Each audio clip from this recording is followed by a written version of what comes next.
Sellers originally had an agreement with buyers. The buyer was going to have to pay for all closing costs other than past due debts or unpaid taxes prior to this year. And buyer makes an assignment to a new buyer and subtly changes that additional term to also include documentary stamp taxes and proration of taxes for this year. Now, you can argue that taxes for this year count as an already assigned debt as part of the original, but the documentary stamp taxes is a closing cost. And I see it come across on the settlement statement for buyer, and I say that's a closing cost. Buyers agreed to pay for all sellers' closing costs. So it goes back and forth. They're saying, do you want to pay half? And we split it. And I say, no, I'm giving you a concession on the proration of taxes. I'll bend on that. But the doc stamp taxes you guys have to pay for. You can't change the terms just because you made an assignment that seller didn't sign. And so they took it off and saved our seller, our client, $800 plus. I've been dealing with a lot of wholesalers, and their contracts and their assignments, it doesn't spell out who does what properly. Like what Matt was just talking about with doc stamps or closing costs. It doesn't spell it out properly, and then they're leaving it up to the title company to make it interpret. Exactly. Yeah. Exactly. I mean, you know exactly who's supposed to get the assignment fee.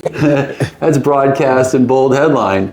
But then when it comes down to all the little details of closing, that stuff is all omitted, and it's up to the title company. It creates a whole lot of confusion. And I think what you're talking about is people who are going on to these real estate schools, buying a document package, doing all the things that the real estate school mentor taught them. You know, when the rubber hits the road in the street, there's a whole lot of gaps. And you got to have a title company that knows how to deal with all those little gaps.